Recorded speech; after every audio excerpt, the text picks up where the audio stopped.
네. 오늘 그 증시 3대 지수가 다 오른 걸 보고, 매그니피센트 세븐 강세 없이도 지수가 오를 수 있구나, 뭐 이런 느낌도 받으셨다라고 하고요. 자, 오늘의 이런 강세 상승을 어떻게 해석할 수 있을지 함께 분석 들어가 보시죠. 자, 이항용의 월가이드 이항용 위원님 나오셨습니다. 안녕하십니까? 네, 안녕하세요. 네, 오늘 인사이트 주제가 굉장히 의미심장한데요. 바로 열어볼까요?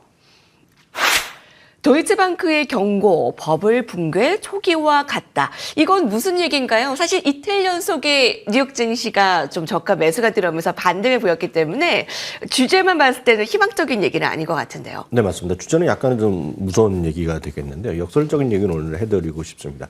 말씀하셨던 대로 오늘 주가는 모처럼 이틀 연속 반등했습니다. 이틀 연속 반등하기가 이렇게 어려울 수가 없었습니다. 네. 지난 주말까지요. 거래일수로 17일입니다. 그러니까 실제로 달력으로 보면 3주 이상 한 번도 이틀 연속 올라간 적이 없습니다. 그러니까 하루 올라가면 이틀, 3일 계속 빠졌다는 얘기죠. 그러니까 그만큼 약세 추세가 이어졌는데요.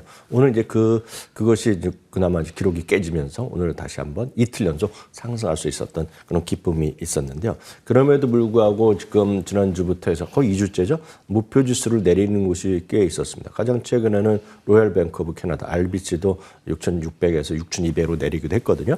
그런 가운데 지금 최소한 큰 IBS 중에서도 한 세 군데 정도가 지금 목표 지수를 내렸습니다. 보여도 되겠는데요.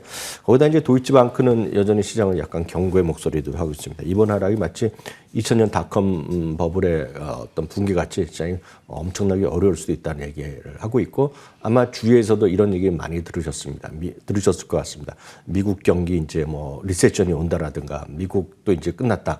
미국의 달러 패권 끝났다. 이제 모든 사람들 유럽으로 가고 중국으로 가고 일본으로 가야지. 지금 때가 어느 때인데 미국을 하냐. 이런 얘기를 아마 주위에서 많이 들으셨을 것 같고 또 일부에서 미국 주식 고민하면 또 약간 비아냥거리는 소리를 들으신 분도 혹시 계실 것 같습니다. 그렇지만 제가 드릴 수 있는 말씀은 그림 한 장으로 오늘 여러분들에게 그 의견을 다양한 의견을 드리겠는데요. 이 그림은요. 제목 자체가 주식을 팔아야 할 이유는 항상 차고 넘쳐났다는 그런 상징적인 문장이 되겠습니다.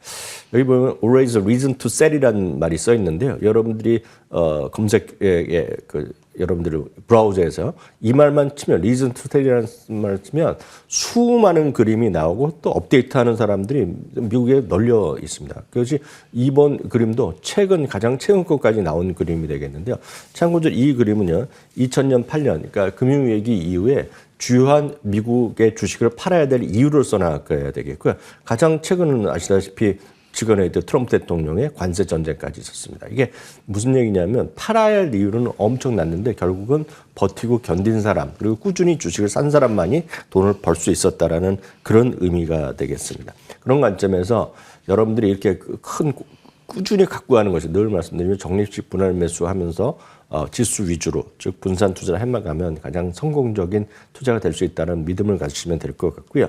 그나마 그 안에서도 종목군 내지 어떤 섹터별로 아니면 테마별로 좀 다른 쪽에 좀 비중을 갖고 가신 분들을 위해서는 참고적으로 서너 개의 섹터, 서너 개의 어떤 대안을 갖는 것을 말씀드리겠습니다. 첫 번째는 안전한 주식을 여러분들 좀 보셔야 됩니다. 안전하다는 주식이 뭐 안전한 게 뭐 있겠어요? 주식은 이제 여전히 위험한 상품이 되겠는데 상대적으로 안전하다는 의미는 변동성이 좀 적고요. 방어적 섹터. 누차 저희 이 방송을 통해서 소개드리고 있습니다. 필수업이나 유틸리티가 될 것 같겠고요. 구체적으로 좀 약간 펀더멘탈 재무적으로 들어가면 부채 비율이 좀 낮고요. 순현금 흐름이 안정적으로 증가하고 있거나 또 합리적 가격의 성장주 이런 것들이 되겠는데요. 가장 대표적인 것은 USMV 같은 그런 것들이 되겠습니다. USMV는 미국에서 변동성이 가장 적은 ETF 종목식을 모은 ETF가 되겠는데요. 이런 것들은 지금 고점 대비 4%밖에 떨어져 있지 않습니다. 다음은 이제 S&P업인 시가총액 비중인데요. 간혹 말씀드리지만 이제 동일리 비중 S&P업액이 있습니다. 그래서 n분의 1로 지수를 500개를 똑같이 나눠가는 겁니다. 그것은 어떨 때 의미가 있냐면 어떤 큰 주식 위주가 상대적으로 쉴 때 다른 것들이 올라갈 때 되면 그런 거라고 하는데요. RSP라는 ETF가 있습니다. 이것도 여러분들 좀 관심 갖고 보시면 좋을 것 같고요. 가장 쉽게 여러분들 이해할 수 있는 것은 역시 가치주가 되겠습니다. 성장에 반대되는 가치주. 근데 많은 분들이 딱 가치주 얘기하면 제가 개인적으로 만나면은 위원님이 나한테 왜 이런 얘기를 해주냐 이런 얘기를 딱 표정을 많이 짓습니다. 그래서 주식 투자를 하는 분들의 대부분의 심리가 되겠습니다. 왜냐하면 가치주 하면 뭔가 지겨울 것 같고 재미가 없을 것 같고 주가는 안 올라갈 거 그런데요. 참고적으로 말씀드리면 여러분들이 아시는 세상에서 제일 가치가 있고 가장 퀄리티 있는 주식은 뭐겠습니까?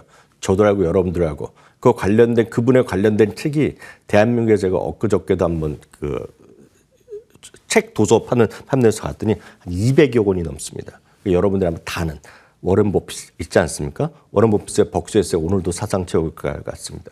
그게 바로 시장입니다. 어느 하나만 갖고 가신 분은 상당히 속상하지만 예를 들어서 여러분들이 갖고 가는 10개, 15개 중에서 조금이라도 벅스에서의 주식을 갖고 있으면 오늘 마음이 편안해집니다. 그게 바로 주식과 그게 분산 투자의 효과라고 보셔야 되겠습니다. 세상에서 가장 큰 가치주 ETF는 VTV라고 수도 없이 말씀드렸습니다. 다음은 이제 미국 사람 기준에 보면 해외 주식이 되겠습니다. 이것은 분산 투자. 한국 주식만 하시는 분들한테 제가 미국 주식 해보시라는 거랑 똑같은 논리가 되겠습니다. 그런 분들에서 미국의 입장에서 보면 예를 들어 유럽 주식도 좀 사고 미국 사람 입장에서 보면 일본 주식도 좀 사라는 얘기입니다. 그것은 역설적으로 미국 사람들을 기준으로 보면 사상 최대 주순으로 미국 주식의 비중이 워낙 쏠려 있기 때문에 그들의 입장에서 약간 분散투자. 우리나라에서도 너무 미국 주식만 하시는 분들은 그럼 뭐 이런 가치주라든가 뭐 유럽 주식 이런 것도 좀 해보시면 좋을 것 같아서 오늘 같이 소개해드렸습니다. 결론은 분산 투자가 생명줄이다. 네. 이것만 기억하시면 되겠습니다. 오늘 주제를 보면 섬뜩할 수 있지만 도이치방크의 경고를 보면서 증시를 팔아라라는 얘기는 늘 있었다. 다만 보유하는 사람이 나중엔 이겼다라는 걸 그래프로 확인했습니다. 변동성이 우려된다면 투자할 만한 상품도 들어봤습니다. 자, 오늘 좀 더 주요한 헤드라인 구체적으로 들어가 보도록 하겠습니다. CNBC에서 보도했습니다. 골드만삭스의 탑픽 3 동급 최고의 주식인데요. 시장 불확실성으로부터 숨기기 위해 이러한 동급 최고의 주식을 매수하십시오. 네, 실제로 골드만삭스가 얘기를 했습니다. 어떤 종목들인가요? 네, 맞습니다. 앞서는 이제 전체적인 시장에서 좀 분산 투자 계속해서 거의 뭐 작년 10월부터 제가 집중적으로 말씀드리고 있는 분야가 되겠는데요. 그런 관점에서 ETF 위주로 말씀드렸다면 오늘은 이 헤드라인 통해서 두 가지 정도를 이런 IB에들에서 주요 집중적으로 소개하는 종목군을 말씀드리겠는데요. 똑같습니다. 골드만삭스도 불확실성한 어떤 거시경제 상황에서 결국은 좋은 입지를 차지하고 있다. 여기서 좋은 입지를 차지하고 있다는 얘기는 압도적인 시장 점유율을 갖고 있다거나 압도적인 예를 들어서 가격 결정력을 갖고 있거나 이런 거죠. 예를 들어서 마치 여러분들이 우리가 아침에 출근할 때 보면 뭐 버스나 지하철이나 택시나 자가운전 하고 있지 않습니까? 예를 들어서 어떤 특정 지역에 대중교통이 지하철밖에 없다 그러면 뭘 타겠습니까? 지하철만 타야 되고 지방에 가면 시골에 봐서 조그만 완행 버스밖에 없지 않습니까? 시골에? 그럼 딱 그것밖에 탈 수 없기 때문에 이거는 경쟁이 있는 게 아닙니다. 그래서 거의 독점적인 구조를 갖고 있는데 그런 것들 몇 가지 말씀드리겠습니다. 대표적인 것이 아메리칸 타워가 되겠습니다. 아메리칸 타워는 대표적인 리츠고요. 통신 네트워크 ETF가 되겠습니다. 여러분들이 이제 우리나라도 주요 도심에 가면 큰 빌딩에 가면 수많은 일단 이동통신 기기 등에 설치되어 있는데 바로 그 사업을 하는 것이라고 보시면 되겠습니다. 대표적인 리츠 아메리칸 타워가 되겠고요. 두 번째는 우리나라에서도 한 2년 전부터 홈쇼핑에서도 많이 보이죠. 여러분들 큰 유통점에 가도 보이고요. 사실 해외에서는 한 7, 8년 전, 10년부터 상당히 핫한 브랜드죠. 샤크 닌자가 되겠는데요. 샤크 닌자도 그런 것으로 골드만삭스가 얘기하고 있겠고요. 또 하나 이제 IT 소프트웨어, AI 소프트웨어 쪽인데요. 글로번트라는 기업이 있는데 저도 이 부분에 익숙치 않아서 좀 찾아봤더니 기본적으로 AI 솔루션을 갖고 있고 AI에 대한 데이터 분석 이런 쪽을 하는 그런 도움을 주는 기업입니다. 글로번트라는 기업, 이 세 기업을 지금은 주목해라 얘기를 하고 있습니다. 갑자기 올해 초에 시작할 때 이항영 위원님이 얘기하신 그 단어가 생각나네요. 올해는 초격차의 해소가 될 것이다. 네. 네, 이러한 시장의 변화들이 일어나고 있습니다. M7 없이도 오늘 주식이 올랐고 또 버크셔에서의 사상 최고가 축하드리고요. 또 이러한 종목들도 같이 주목이 됩니다. 자, 다음 헤드라인도 이어가 볼게요. 자, 그러면 어떤 상황에서도 훌륭한 기업들, 다음 종목들은요, 모든 유형의 경제에서 조정을 극복할 수 있는 꾸준한 성과를 내는 기업들입니다. 소개를 해주시죠. 네, 비슷한 어떤 구조가 되겠는데, 앞서는 골드만삭스였다면요, 이번에는 에버코어 ISI가 되겠는데요. 어떠한 경제 상황이라는 표현은 시장에서 좋을 때도 있고 나쁠 때도 있고 금리가 올라갈 때도 있고 내려갈 때도 수많은 거 있지만 결국은 항상 살아남을 수 있는 그런 기업이라는 얘기를 합니다. 그래서 영어로 보면 모든 날씨, 올 웨더를 이길 수 있는 그런 기업이라고 표현하고 있는데요. 구체적으로 보면 향후 12개월 동안에요. 이런 불확실성과 변동성을 이겨낼 수 있으면서 안정적인 성과를 기대되죠. 특히 그 와중에 목표 주가까지 괴리율이 높고 그리고 애널리스트의 의견이 매수 의견이 평균 이상인 거 이런 것들을 모아놓은 주식들을 한 10개를 소개한 것이 바로 에버코어에서 선택한 종목군이 되겠습니다. 그중에서 이제 그 종목군에서 볼만한 것들을 구체적으로 말씀드리면 월마트 같은 것이 되겠고요. 다음은 엑손모빌이 있겠고요. 세 번째는 저런 게 뭐 올라가겠냐 하겠지만 얼마 전까지 또 사상체와 같던 것이 P&G입니다. 가 되겠고요. CVS 헬스는 이제 보험회사가 되겠고요. 다음은 풀투그룹. 예를 들어서 좀 비싼 주택 이런 업체가 되겠는데 이런 기업들이 좀 관심을 가질 만하다라고 얘기를 하고 있습니다. 예, 마지막 헤드라인 이어가 보도록 하겠습니다. 마켓워치에서 보도했습니다. 금은 고고고요. 경기는 스탑. 사실 경기 둔화 우려감이 지금 시장에 크게 산재되어 있습니다. 경기 둔화에 대한 우려감 이제 어느 정도인지 한번 체크를 해보고요. 금은 이제 어디까지 올라간다라고 얘기를 하나요? 네, 누구 얘기냐면 더블라인의 대표죠, 군드라우죠. 군드라우 하면 이제 대표적으로 시장을 어떻게 보고 쉽게 얘기해서 이제 닷컴 버블 그리고 그 이후에 금융위기 때 쉽게 해서 큰 돈을 버는 거죠. 쉽게 해서 슛을 쳐갖고 엄청나게 돈을 벌었던 사람입니다. 그래서 항상 미리 말씀드리는 군드라이어는 지금이 오늘 처음에 얘기하는 것이 아니라 거의 10년째 똑같은 소리 합니다.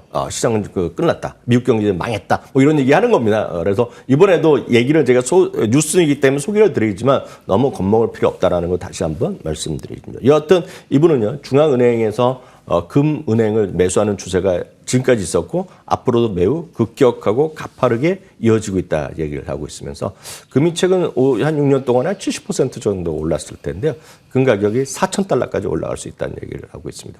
참고적으로 오늘 금 가격은요 3,010달러 수준을 하면서 사상 최고가를 기록했고요. 올해 들어서도 13번째 사상 최고가를 기록하는 엄청난 힘을 보여주고 있습니다. 다만 늘 말씀드린 금에 대한 관심을 갖고 계신 분은 우리나라에서 금 투자하는 방법은 진짜 수만 가지 방법이 있습니다. 그래서 각각의 어떤 거래 비용이 있을 것이고요. 여러분들이 내는 세금이 있기 때문에 각자의 판단을 하셔야 되겠고요. 절대로 친구 따라서 이거 뭐 어디 가서 금 사면 좋다. 이거는 절대 여러분들한테 맞는 게 아닙니다. 각자 맞는 거를 사셔야 되고 가장 큰 문제 우리나라는 금이 국제 시세와 우리나라에서 거래되는 예를 들어서 KRX건 우리나라에서는 금 ETF의 현물 관련 ETF들은요. 전부 다 괴리율이 상당히 높게 유지되고 있고 괴리 변동성이기 때문에 잘 판단하시고 하시면 되겠습니다. 그래서 다양한 방법이 있다는 걸 참고하시면 되겠고요. 그래서 여러분들 주위 사람만 얘기 듣고 금 사시면 예를 들어서 금 가격이 사상 최고가 오늘 갔는데 우리나라 금 가격 기준으로 보면 최고가 대비 한 5, 6% 떨어져 있을 겁니다. 그런 건 분명히 알고 하셔야 될 것 같고요. 또 하나 이제 이분도 매그7의 어떤 주식에 더 이상 이들이 끌고 가는 거는 무리다 얘기를 하고 있다는 것입니다. 그래서 그만큼 시장에서의 압도적인 지위가 좀 줄어들 수 있다는 얘기를 하고 있겠고요. 마지막으로 이제 이분은 이제 워낙 트럼프 대통령 쪽을 좋아하는 사람이기 때문에 일론 머스크의 정부 지출 삭감 노력을 강력히 지지하고 이들이 결국은 성공할 것이다. 뭐 이런 얘기도 약간 사족같이 다뤘다는 것도 참고하시면 좋겠습니다. 특히 이제 관세 위협발 경기 둔화, 경기 침체는 당분간 계속 팔로우해야 될 것 같습니다. 이학용 위원님과 함께했습니다. 감사합니다.